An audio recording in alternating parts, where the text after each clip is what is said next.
And one of the complexities about doing intellectual work is that, of course, to be any sort of intellectual is to attempt to raise one's self-reflexiveness to the highest maximum point of intensity.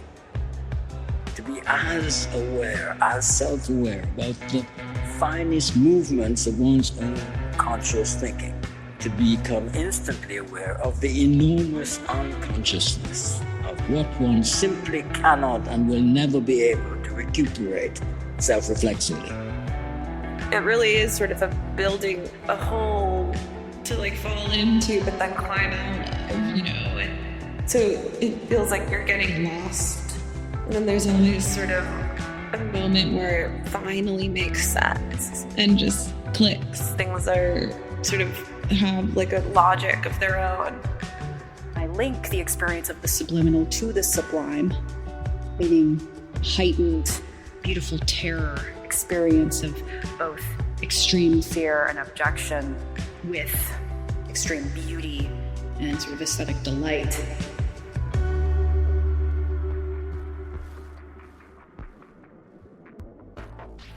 Welcome back to Tomorrow is the Problem, an ICA Miami Art and Research Center podcast. I'm your host, Donna Honar-Pichet. In this final episode of the season, we'll look at the slippery boundaries between art and altered states of being. From the studio of Lucy Bull to the psychedelic countercultures in American avant-garde cinema, we will ask, how does art expand perception and time?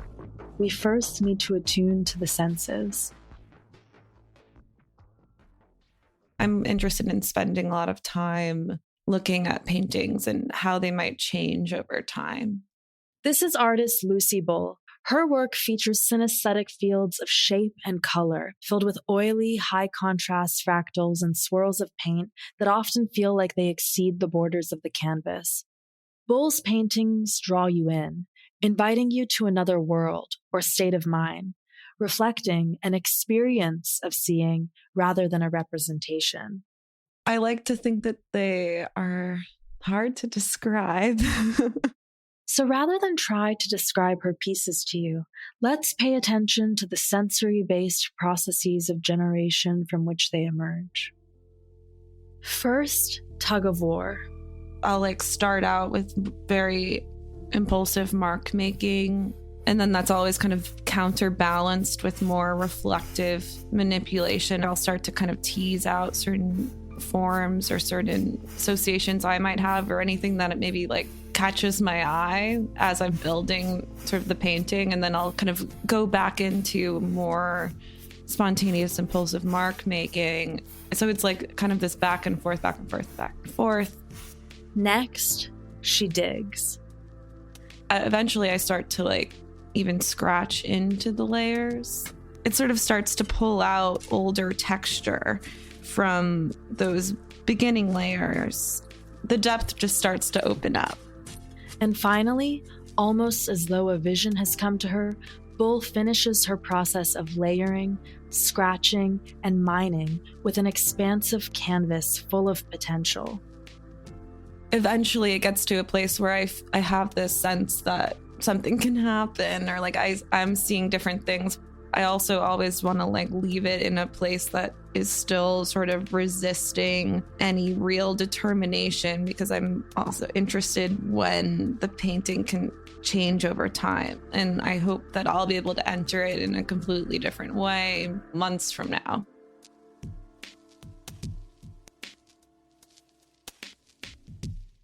Just as her art-making process spans across time, moods, and feelings, Bull hopes her pieces bring viewers into a similar expansiveness of time and sensation. For Bull, the goal isn't to consume the image for the sake of understanding, but instead to sit with the viewing experience and the feelings it might open up in the moment, or even those that have not yet been revealed to us. I use color like visual bait almost. Basically, I hope that for the paintings to suspend a viewer's attention so that they spend more time in front of the work, so that as they're looking, there's the possibility of the painting sort of morphing and transforming and creating a visceral response for the viewer. but then also the sort of associations they might have will start to kind of emerge the longer you look. I'm always interested in creating a situation where, you know, your eye can travel and kind of get lost in the marks. As our eye wanders Bull's canvases, there is an excess of sensation, much like her brush strokes that reach beyond the borders of the frame.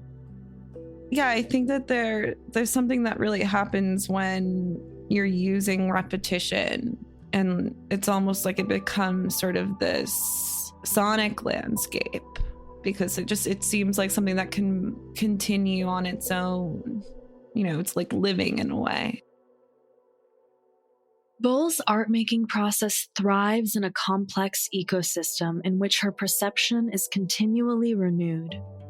I find it helpful to have multiple paintings kicking at once, because sometimes it's easy to go too far with a painting, but if I'm working on other paintings, I can basically put it to the side and then look at it with fresh eyes. Because, I mean, the way that you look at a painting can change on a daily basis. Or if you see one part of the painting that comes to the fore and you kind of lose sense of what else is happening. Or I'll finally see something in it that holds the key for it turning a corner, you know?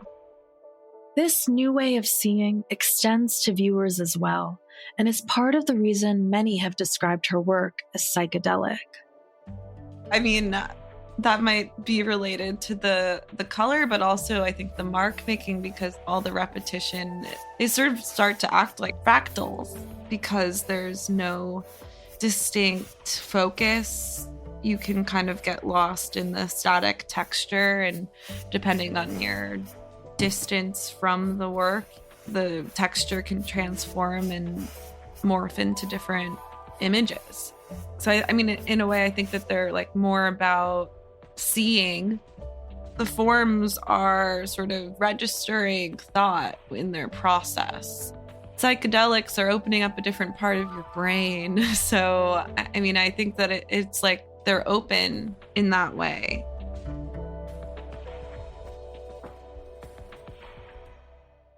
What feeling do you have when you conclude or when you finish?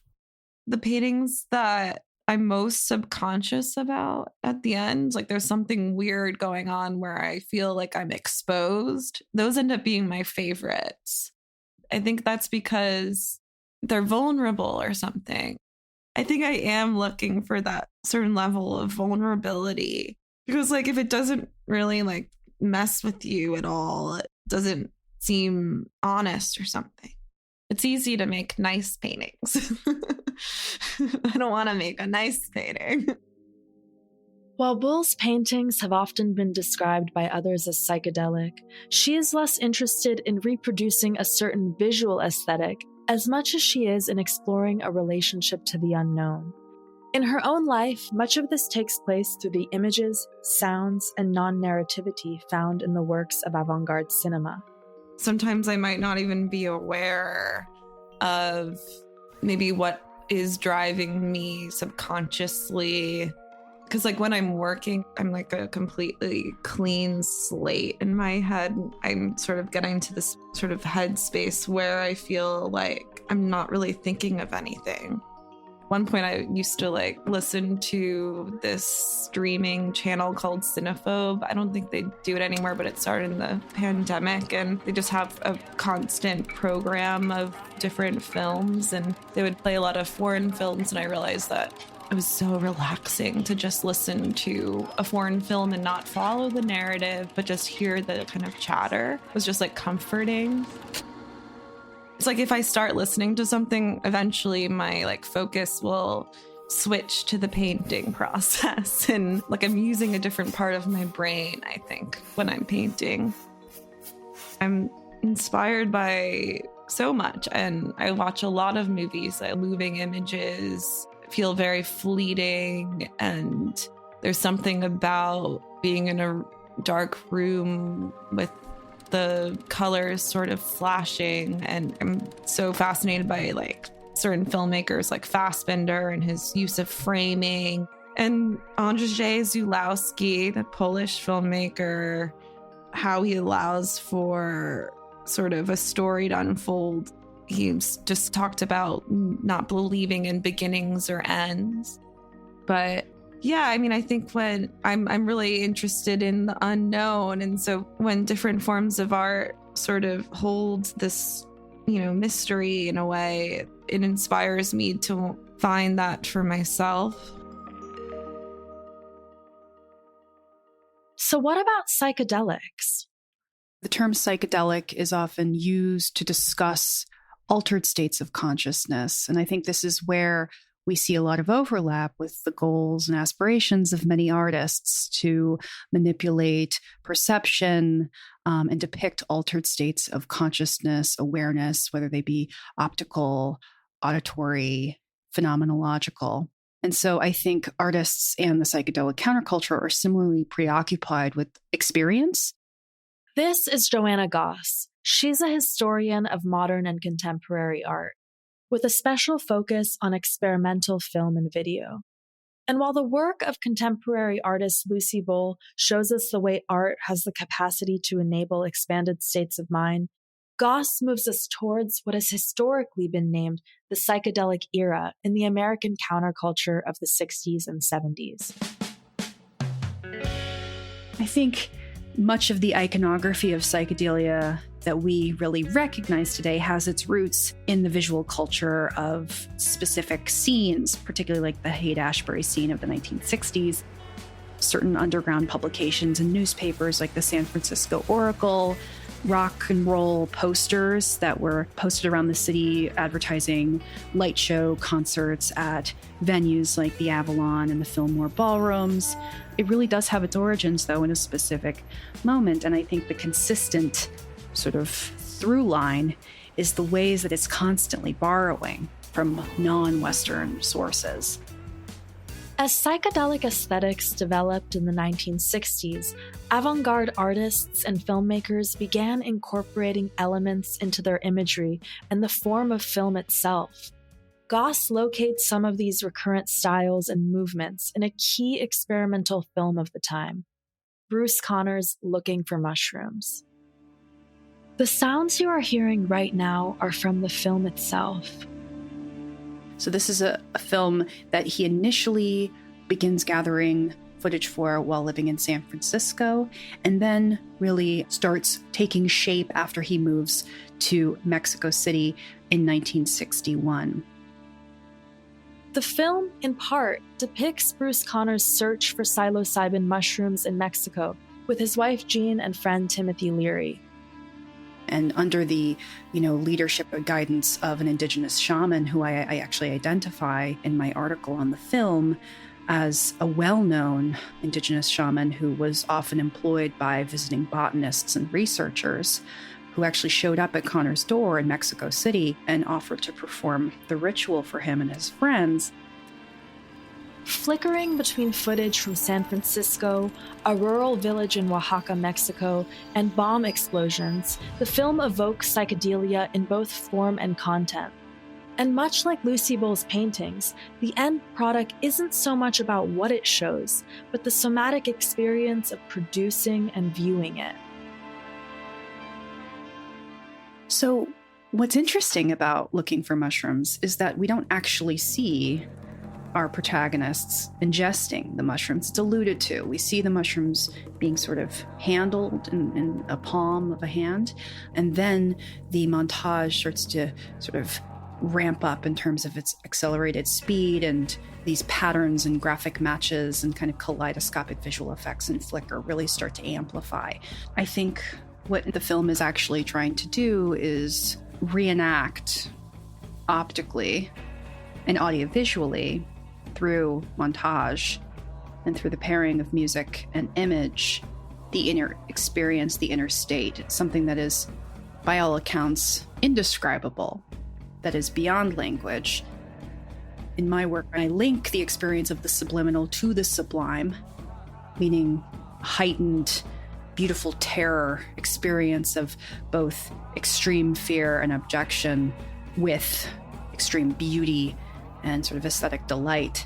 that intersection I link to the idea of a subliminal experience. They share a similar root, a Latin root, in a sort of expansion or maybe a crossing of a threshold. And so I think a lot of the messages that we're receiving in looking for mushrooms are operating at the subliminal level. And if you go down to the shot by shot, you're being exposed to signs and images and sort of resonant echoes between objects that have no actual relationship besides perhaps their silhouette or their color or some sort of visual rhyme that Connor is excavating. At one point in the film, we do see a flash of a very significant, historically significant hydrogen bomb test, Operation Ivy. And he's inserted that in there so rapid that it would really escape the naked eye. But to viewers in the 1960s or 70s, it would be immediately recognizable, deeply familiar and ingrained actually at that subconscious level or that subliminal level as one of the kind of crowning chief images of apocalyptic destruction and the atomic threat. So Connor is weaving in at the subliminal level these images, often at the level that would escape in terms of speed or frequency the naked eye, embedding them there to be discovered maybe on repeat viewing or ritualized viewing, or perhaps only when under the influence of psychedelics.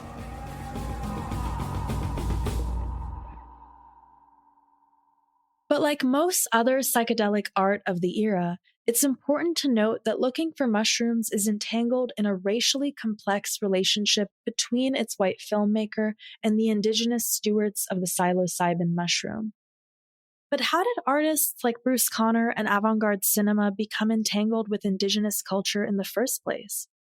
Drawing on the work of cultural theorist and sociologist Stuart Hall, Joanna Goss argues that we need to start with the beat counterculture of the 1950s, which drew heavily on jazz and other Black art influences. Instead, generally speaking, the white, almost exclusively male filmmaker is cited as the innovator who's picking up on and noticing this sort of mining this resource of cultural virtuosity. But the Black musicians and Black culture more broadly is treated more as raw material than actually a source of innovation. So that's one way that I read Connor's career, is the sort of uncredited appropriations of Black culture that are actually constitutive of how we understand the white counterculture and the white avant-garde. To learn more about the roots of Black resistance in jazz, you can listen to our episode from last season, Jazz as a Critical Way of Life. So, while Bruce Conner's early work drew heavily on soul music and improvised jazz, his adventure into Oaxaca reflects a broader cultural shift. See the emergence of the hippie, who's really the protagonist of the psychedelic counterculture. And I argue that with that shift, that generational shift, we also see a shift in cross-racial identification from African American culture to indigenous people. Stuart Hall is really precise on this shift, and he notes that hippies, in being what he says are strikingly part of white America, that they tend to identify with a variety of marginalized and oppressed and dispossessed groups. But in doing so, they really have shifted away from African Americans as a source of cross-identification, which Hall really attributes to the political gains of the civil rights movement. He claims that really civil rights, and actually by the late 60s, the Black Power movement, has made Black culture really no longer available as a resource for identification.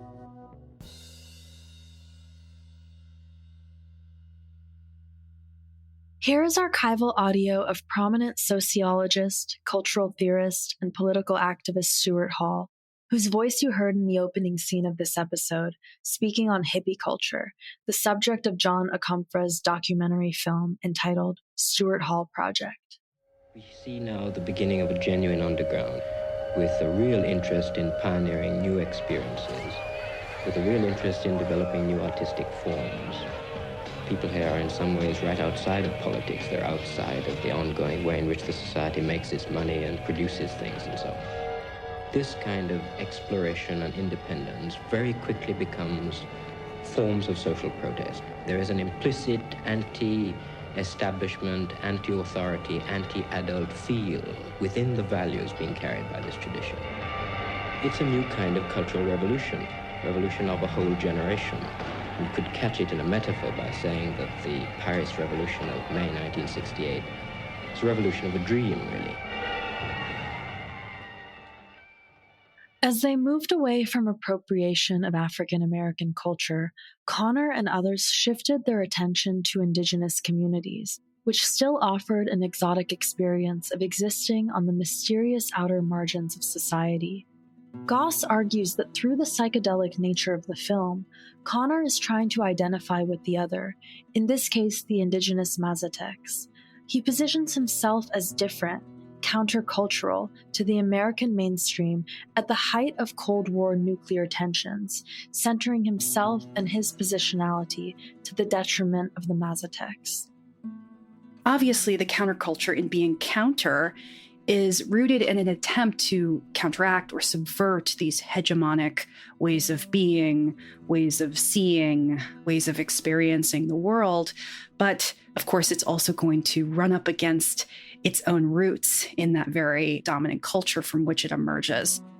In other words, there was a paradox at play in the hippie counterculture of the 1960s and Looking for Mushrooms.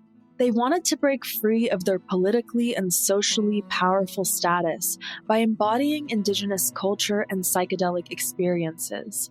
In doing so, they reproduced a colonial method of cultural extraction, a process that scholar Arun Saldanha has termed psychedelic whiteness.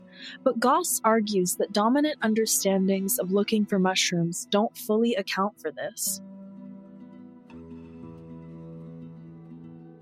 That's why I'm so interested in the ways that Looking for Mushrooms is written about as this quintessential psychedelic film, and yet the fact that it is shot in Mexico, and not just in Mexico City, but actually in rural Oaxaca, in a village where Connor is encountering indigenous peasants.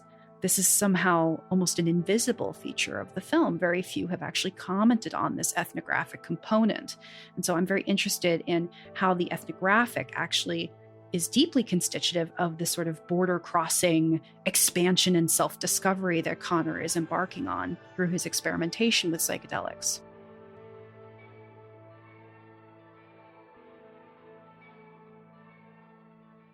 So amidst this fraught history, what can we learn from the psychedelic about how our minds and bodies experience the world and the art created in it?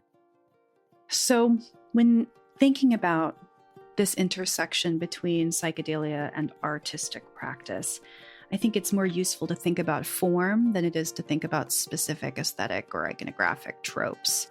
I think we can actually move away from certain symbols, like the mandala or even a peace sign or the sort of kaleidoscopic effects that we might associate with the psychedelic, and think also about things like temporality, the structure or composition of how experience is being portrayed. Goss argues that temporality is a key axis on which we can examine psychedelic influences in art. This is one reason why the early films of Andy Warhol have been often talked about as psychedelic, and particularly Parker Tyler, a critic from the 1960s, attached Warhol's films, or actually categorized them according to two different competing temporalities.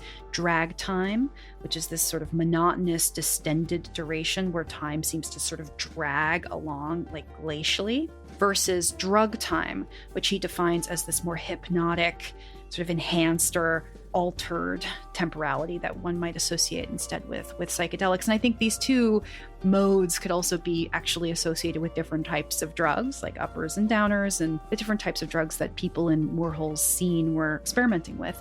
So I think drag time and drug time is a really useful sort of framework for exploring different psychedelic temporalities. And that's why I think that so much of Artist Moving Image is actually a really ripe source for exploring new frontiers for how we might represent or enact psychedelic experience. Lucy Bull's art remains distinctly separate from psychedelic drugs, aesthetics, and countercultures. But she too is invested in playing with temporality in her process and in the viewing experience. I feel like the best paintings, almost like there's nothing to say. There are no words really. But it is so rewarding to see people actually really engage with the paintings and spend time in front of them. And that's pretty rare. I think a friend of mine told me, no one's going to actually spend as much time in front of our work as we do. And I'm like, that's so true. It's almost underrated. But I think that's maybe the struggle these days. It's so hard to get anyone to spend time in front of a painting. Everyone's so used to kind of scrolling through images, and that's not really how the paintings communicate. You need to kind of spend time in front of them for them to be rewarding, and I kind of like how they reward an active viewer. Speaking to Joanna Goss and Lucy Bull teaches us about the generative possibilities of thinking between psychedelia and art through a sense of experience that is attuned to experience itself more than anything. Lucy's paintings, like the work of many other artists, enables a kind of interaction with her work that resists the rapid and sporadic pace of modern life, instead by emphasizing the experience of meditating with a painting. By staying with these works in our daily life and thinking about them beyond the space of the museum, these works, while perhaps psychedelic in their enigmatic depictions, are in fact more so experientially when we think about the sensual and visceral experiences they inspire. For those interested in seeing what I'm describing, join us at ICA Miami, where we'll have an exhibition dedicated to the works of Lucy Bull. And to learn more about the indigenous roots of psychedelic medicine and culture, we recommend looking to the work of Lisa Na Macias Redbear, Dr. Beatrice Kayubi Labate, and Jody A. Bird. Next season, we'll pay homage to Haiti and the ways in which the Haitian community and its art and culture shaped the city of Miami, as well as the symbolic and material legacies of the Haitian Revolution in both contemporary Haiti and the broader global terrain.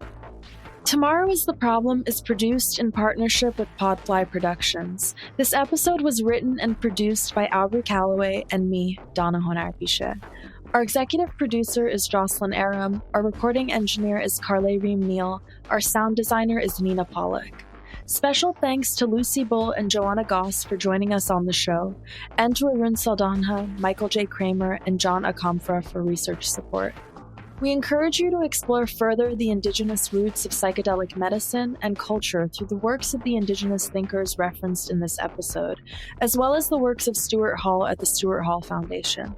I'm Donna Honar-Piche. Thanks for listening.